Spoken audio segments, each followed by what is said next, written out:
Welcome to the Speak Hope Now podcast. It is so good to see you here today. I have two very special people that we're interviewing here today, Pastor Ken and Justine Claxton, and they are from Drums, Pennsylvania, but they pastor a church in Wilkes-Barre, Pennsylvania called the House of Judah Ministries, and they have been at that church for over 20 years.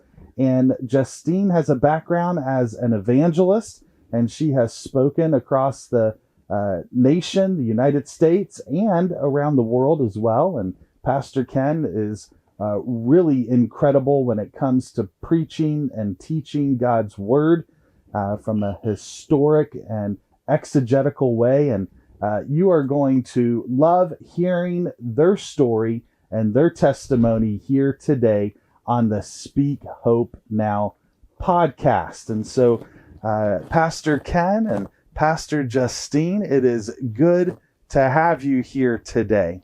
Why don't you talk with me a little bit about your life story, about your upbringing, your childhood, and what led you here today? Well, thank you so much for having us. We certainly do appreciate it. It's a great opportunity for us. And just a little bit about my background. I came from a very large family, family of 8 children, 5 girls, 3 boys. A religious family. My parents both were involved in the church. My father was a deacon. My mother was a missionary, as well as she sang on the choir. We were required to get up every Sunday morning while my father shared the 10 commandments with us and reminded us that we should obey those 10 commandments. We were involved in the church that we were in growing up. And of course, when I got to the younger age, teenagers, and got married and was away from home, I kind of strayed away a little bit, but the Lord in his sovereignty and his goodness towards me kind of geared me back into coming to God and recommitting my life to him, and I did. And from that time on, I have been committed to just living a life of Christ. My parents both were excellent examples of living holy, living righteous Christian family. And even now, all of my brothers and sisters, there are 6 of us now. There were 8. 2 have passed away. All of them are involved in some aspect of ministry at church. Wow, that's pretty incredible. And what churches are they affiliated with? Are they independent, or what's the background? The background is a little bit varied. I have a brother who, in his family, they're in the Methodist church. My sisters, I have 2 sisters, and 2 sisters who are also Pentecostal. I have another sister who is, she's in the Baptist church. I think it may be non-denominational, but all of them are involved in church in some way. Wow. They are either teaching or deacons or head of marriage ministries. They're all involved. Now, your parents, were they Methodist or Pentecostal? What? My parents were actually Baptists. Okay. Mm-hmm. Yes. And what city, what town, what state was your family from? My mom and dad were from North Carolina. Okay. We originally, I don't know, I never lived in North Carolina. I was born in Maryland, in Baltimore, Maryland, actually. Okay.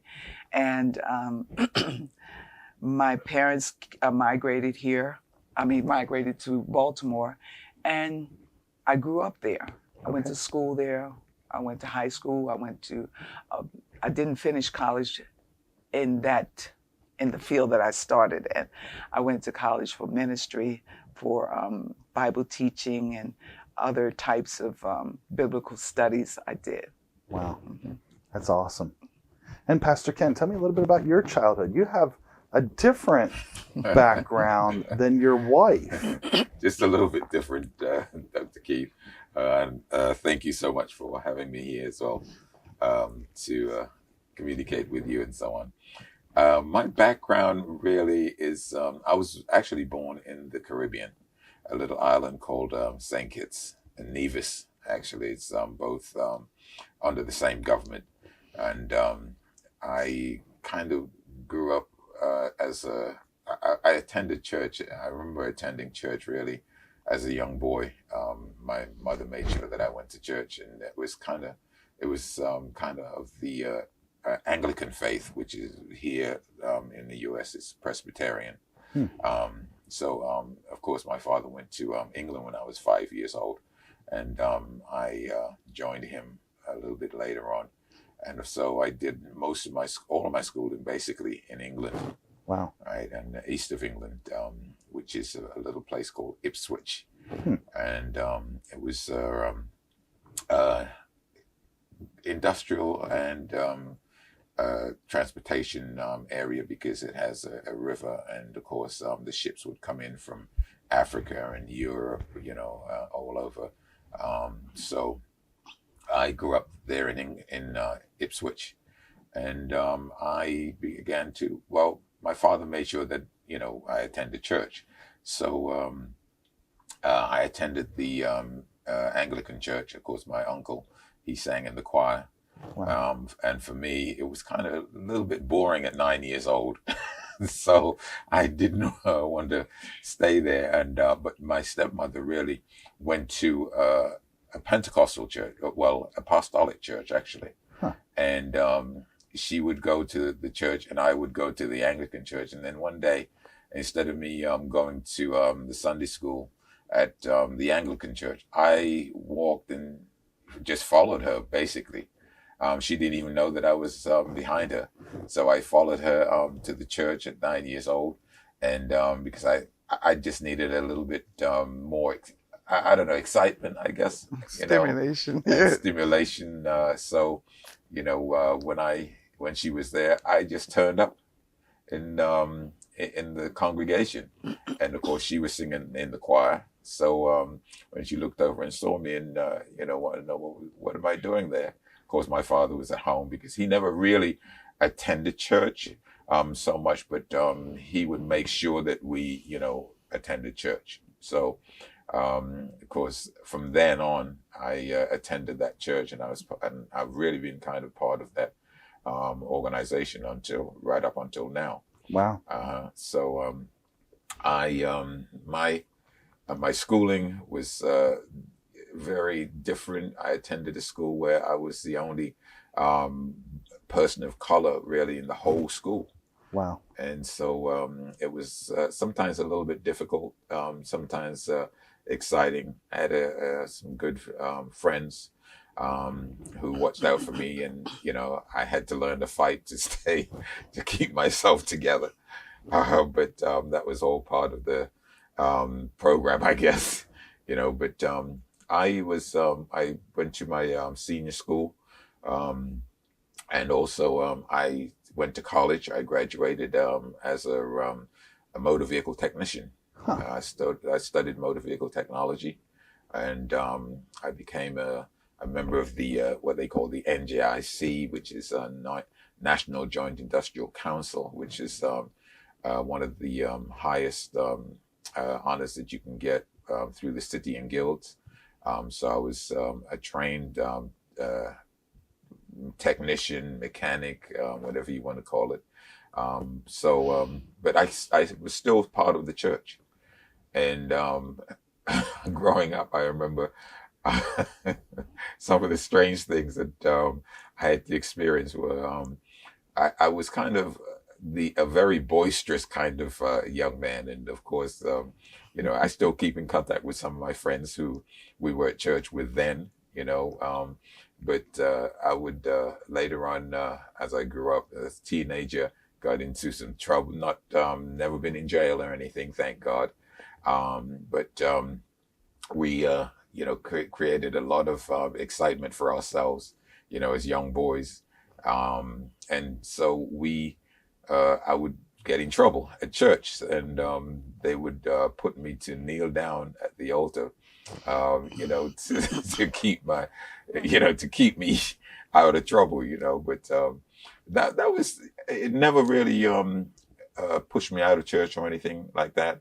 I guess, God really had a kind of a calling on my life. So, I was there. So, and I grew up in church, and that's really kind of where I've been.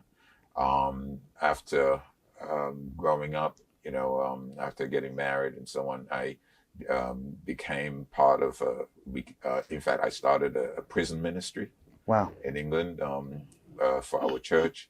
And I was also a youth president, youth director, youth pastor, if they probably call it here. Sure. Okay, so and I would also go into the schools to do the assemblies and Christian Union classes. I would teach in the Christian Union classes.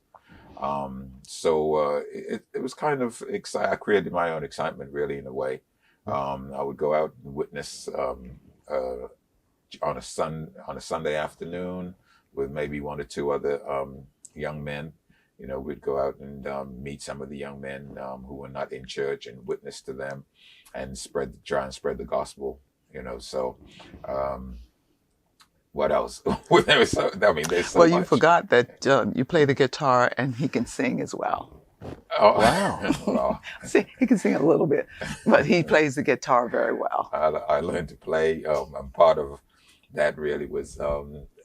I played in church. I'd learned to play in church, and realistically, I think someone who learns to play in church, you become that talent that you get, that gift that you have, is kind of infused by the power of the Holy Spirit, really, and you really become a real good player. So Gifted, yeah. And gifted.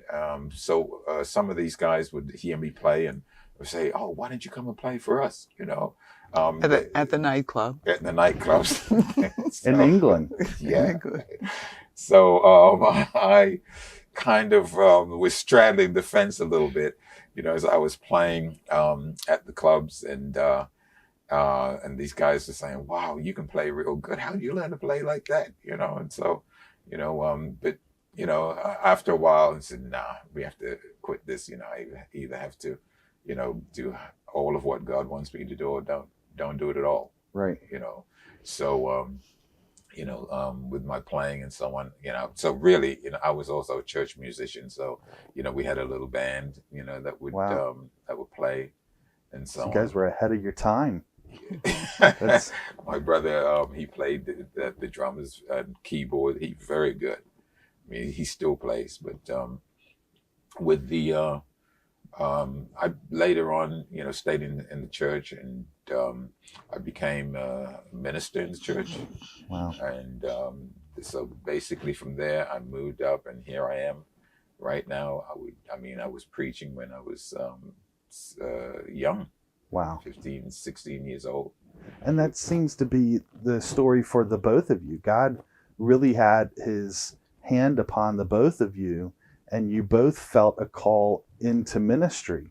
Justine, I think you were sharing with me that you were called into evangelism, and you were an evangelist. At what age did God call you to be an evangelist? Probably about 30, 31 years old. I was not interested in ministering at all. As a young girl, I had a dream. My dream was to be a big businesswoman, travel all over the world, selling something or doing something to that effect. That was my visual dream. Wow. And at 31, I was called into ministry. And I said to God, "You must be kidding. I'm shy, introverted, can't talk, hate to speak in front of people, and all of this." And the scripture that I was called on was Isaiah 58, "Cry loud, spare not, lift up your voice like a trumpet." And I'm thinking, how can I do this?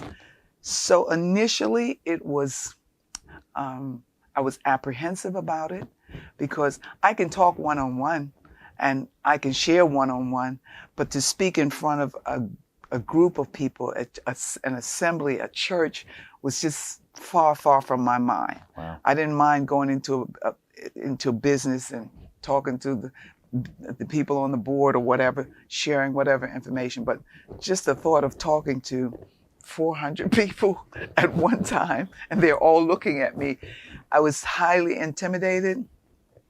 I was nervous all the time. I had all kinds of anxiety, and I kept going to God. Why did you call me to this? Why do you want me to do this? You know how I am. You know who I am. And I went through all of that. And I ran from it, but I had a good friend. She says, don't run from God because you can't go anywhere. She says, it's nowhere to go. And so I finally submitted to the will of God with some apprehension, still some nervousness, and still some my own personality as an introvert. However, I had a good friend. She's not old. She was like a mentor to me. She's not old enough to be my mother. She was only 10 years older than me. However, she mentored me and helped me to understand and to be bold enough to do what I'm afraid to do. Wow. So she was very instrumental. Then as I grew up and as I continued in church, I was teaching, young kids and teenagers, well, little under 12.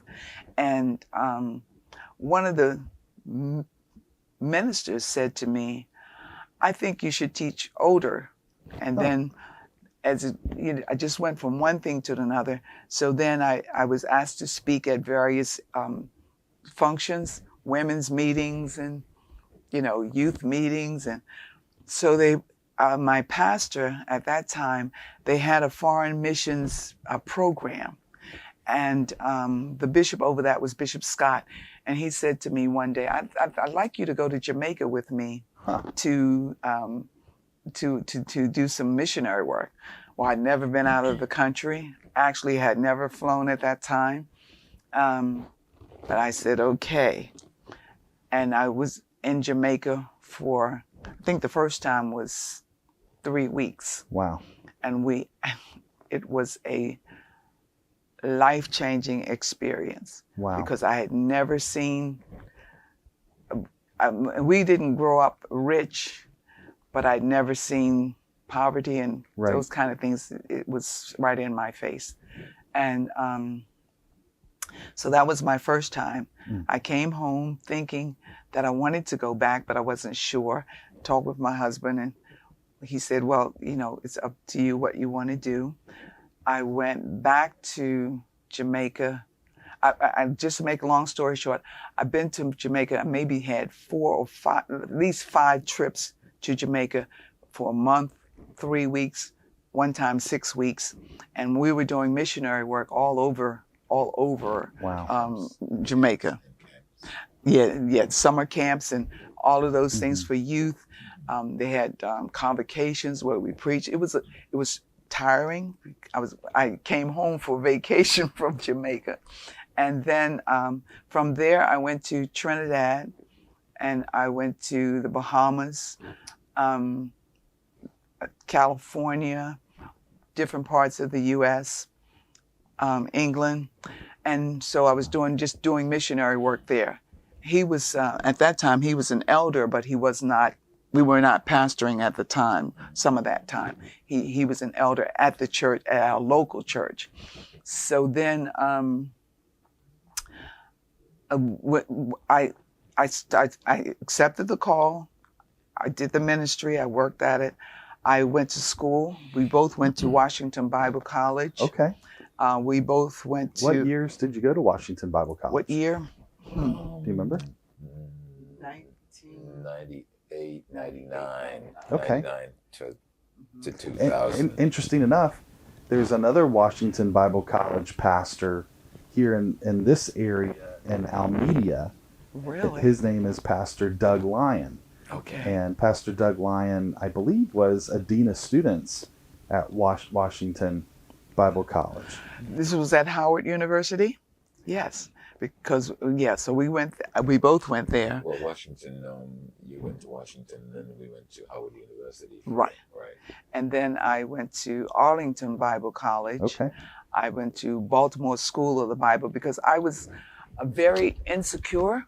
I didn't think I knew enough to be a pastor or a preacher, not a pastor, but a preacher.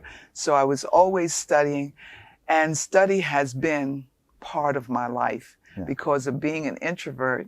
As I said, growing up in high school, I was always reading. I'd rather read than be around people. And so reading has always been part of my life. Study has always been part of my life. I'd like to know. One of my elementary school teachers, this was before I ever traveled to Jamaica or anywhere, she told me that you can travel in books. So I used to walk to the library, read books about different countries, Italy, Germany, anywhere, just reading Mexico, just the culture, the food, and that kind of thing. Never thinking that I would travel to any of these countries. That's something, isn't it? Just reading and studying and looking at those things. So that's how it happened. When did you go to Jamaica? When did you go there to minister? The first time I went to Jamaica was probably in 1994. 94. Mm-hmm. Okay. And now my wife and I were there in the late 90s, so it was like maybe 99, 2000, somewhere in between there. And we were in the town of Lucy. That's where we did ministry. I just want to add in there my actual pastor, who's Pastor Simmons. He took me under his wings really at a very young age. You know, when I went to the church, he would make sure that he took me with him when he traveled with his family. You know, so I would travel all around. So by the time I was 13, really, I really knew my way to all the different churches that he would go to. And sometimes, I would, if someone else needed to go somewhere, he would ask me to go or ask my parents to allow me to go. And I would, of course, tell them where to turn. And, because I kind of had this geographical brain, really, and kind of like a GPS sense, so all of this, was instilled in me. But I was also, I wanted to be a boxer like my uncle. Oh, yeah. My uncle is Sandy Sadler, who was the world flyweight champion. Wow. And so I started to box and everything, but Bishop Simmons in the church kind of tried to dissuade me, you can't be a priest or you can't be a Christian and be a boxer and all this, but for me, it didn't make any sense because Roman soldiers, some of the Roman soldiers, I'm sure, were Christians, well, sure, athletes, and well, George Foreman, right? Right. Yeah. Excuse me. So I kind of did a whole lot of things, and of course after that, once I finished my training as a motor vehicle tech, I also went to Birmingham University in England, where I studied theology and ecumenical studies. And with that, I also got to be part of a group of people called the Black and White Christian Partnership. And of course, I was able to travel. I was able to travel to throughout Europe, Germany. I would go and we would have school meetings. And in fact, I remember one time we went for probably, I think, about 14-day trip, something like that. And we was there were concerts almost every 3-4 times a day. We would start off in the morning, 6 o'clock in the morning. We would have meet with all the school, a lot of the young people in the schools, and we would have church sessions, and of course we were able to travel, back and forth and do all the different things. And it was called the United Church? Yeah, First United Church of Jesus Christ. Okay. Apostolic, yeah. Okay, an apostolic church. Yeah, and they had churches, Jamaica, Africa, Canada, in Europe, so, and the U.S., or the Caribbean, or different places in the Caribbean. So it was a pretty big organization. It is. And that's where you guys met? Well, we were friends for maybe 4 or 5 years. Okay. Yeah. And not Right. really dating. We were just friends who Yeah. We just saw each other and just call and say, hey, how you Call. doing? shared. Sometimes we would be on the phone sharing scriptures and Mhm. reading and prayer together about various things that we were doing in our life. Yeah. And that's kind of how we got together. And And how old were you when you actually popped the question and you decided that you were going to no, be? You don't want to know how old we were. um, but when we did decide, I mean, I think probably within about 6 months, we were kind of married, Married. and on our way, So, So married older. It's not like you Yeah. were married in your teenage Right. years. no. Most people in your generation would have gotten together kind of in their teenage years, right? And they would have gotten married I didn't even know him in my pretty teenage quickly. years. But you guys were Right. older, in your Yeah. 30s, I would imagine, Yeah. when you got married. So I mean, we went through a few things prior to even knowing each other, but when we came together and we were both mature, and we had we've been doing life as we needed to do, right. and we had come into ministry. You guys had a long history there of ministry. What led you to come to Wilkes-Barre and this church in Wilkes-Barre called the House of Judah Ministries? Tell me about that. Actually, it wasn't called the House of Judah Ministries when we came here. When we actually changed the name Okay. from First United Church, to House of Judah Ministries Okay. in about 2003, 2004, something like that, I believe. Yeah. Actually, Bishop Scott, a good friend of ours, still is. He called me one day and said, "Listen, one weekend," he said, "Look, I'm booked for a service up in Wilkes-Barre," he said. So he said, "I can't make it. Can you do it for me?" Let me just stick a pin there a second. What had happened is the pastor in Wilkes-Barre, they had been sending pastors up from, preachers up from Maryland to Wilkes-Barre to minister there. And I'd never heard of the place. And I didn't even know there was such a place. Wow. But he actually said, what he said was, it's just the other side of Harrisburg. So I said, okay, just the other side of Harrisburg. So I've been to Harrisburg. So, I said, okay, I'll give me enough time to get just the other side of Harrisburg. Not just the other side of Harrisburg. Other side of Harrisburg. Yeah, right. I'm seeing like 2 hours on just the other side of Harrisburg. Wilkes-Barre, Hazleton is another 93 miles. And I'm saying, what? Wow. It was kind of unusual and funny because when we got to Harrisburg, we thought we would be at the church any minute. And we had enough time. But of course, then we had another 93 miles to go.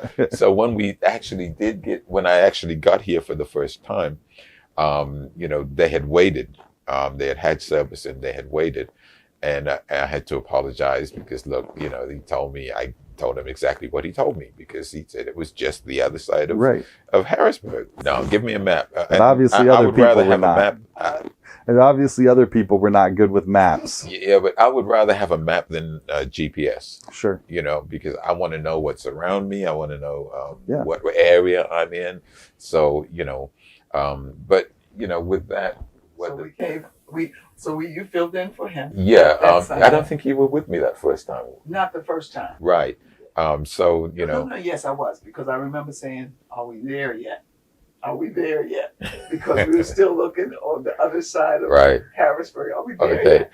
Yeah. So I was with him. I think you went there. I think the first time, by myself, right. So then we were commuting, and then they would have other pastors, Bishop Payne, and various other pastors, ministers rather, were coming up to Pennsylvania to from minister, Maryland, from Baltimore, and to help out with the ministry here.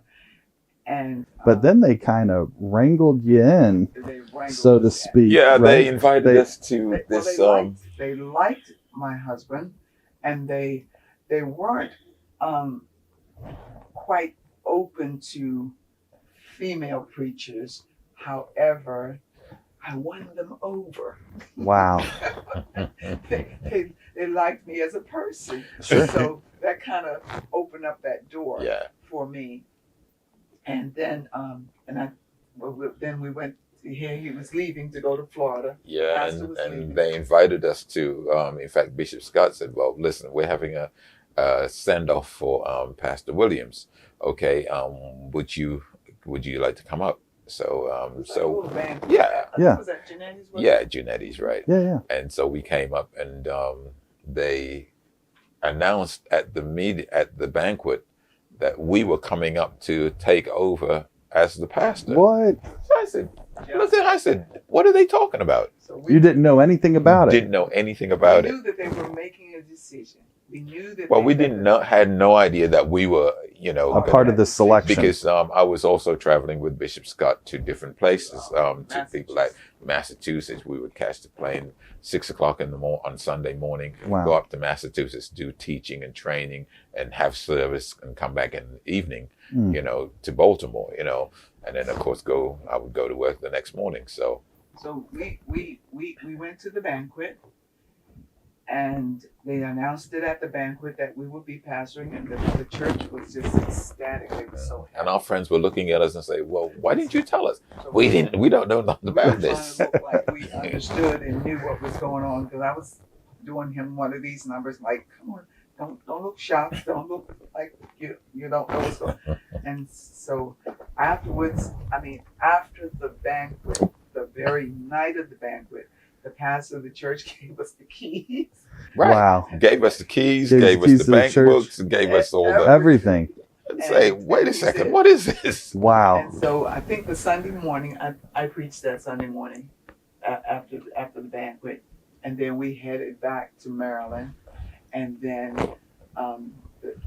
we had to come back the next Sunday. So we commuted Wow. for those couple of years. And that was when? 2000?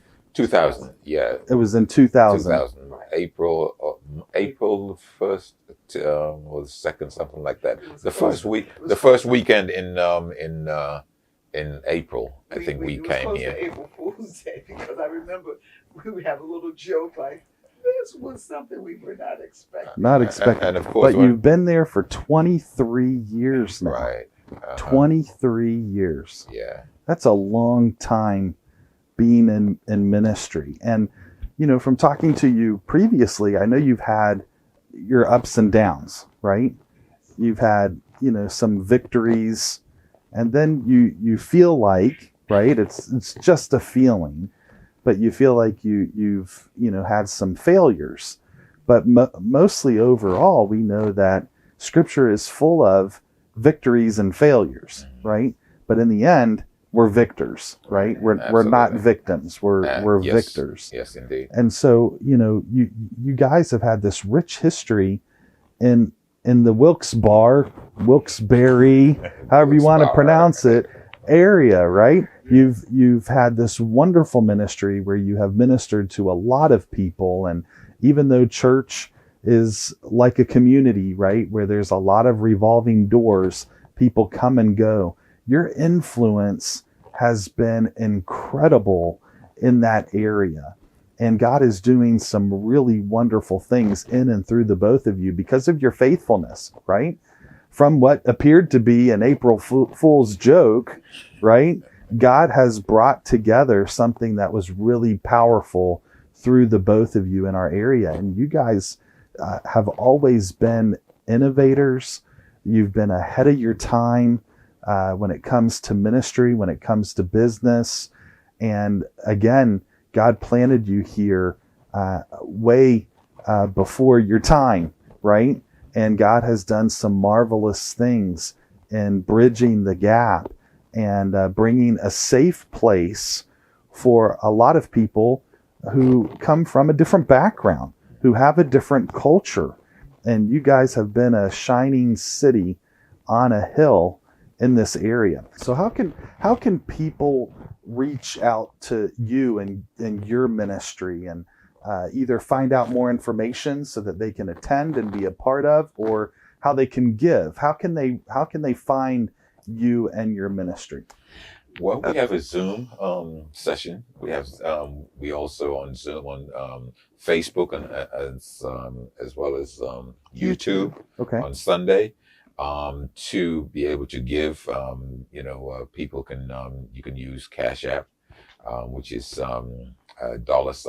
$Judah Praises, which is $PRAISES. Sorry, Judah JUDAH Praises. And then, of course, there's Zelle. There's a number for Zelle, 570-599-0215. And of course, the physical number for the church is 570-825-1960. Our mailing address is 217 Parish Street in Wilkes-Barre, 18702. And there's also a cell number for the church as well, which is the Zelle number 570-599-0215.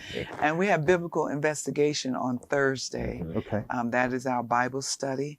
It is on Zoom. It is open to anyone. Nice. You can subscribe to that. You can ask questions, and we'll try to answer some of the questions online for you. And you can participate in the Bible study. It's not just presenting information. We also stop and ask questions, and sometimes we have some and answer. And sometimes we go a little over. We kind of go off. Yeah, we have a little thing that we call after hours. Okay, so we do that. Questions. Nice. And so after the Bible study is over, we sometimes are on maybe another 20 minutes to a half an hour, just answering questions that somebody may not want to ask online or openly. And so that has been very, very helpful. Also in September, we'll be resuming our Sunday school because during COVID, we had to minimize the amount of services that we had. And so we're going to kind of pick back up with the Sunday school for the youth as well as the adults. Anyone is welcome to that. Every other Sunday. We just had dinner together this Sunday past. Great. This Sunday coming, we will not have dinner. However, every other Sunday, anyone is welcome to come to service and have dinner at no cost to them. Right. That's great. And we'll post all of this information on this podcast so people can get a hold of it and they can connect with you and they can connect with the church as well. Thank you so much for being a part of this podcast. Yes. This was so exciting to hear your story and your journey and to hear all that God has in store for you now and in the future and to hear from you what God is speaking to you. I want to thank our audience here for watching the Speak Hope Now podcast and get connected with the Claxtons. And they need your support. They need your help. And get connected with their ministry as well.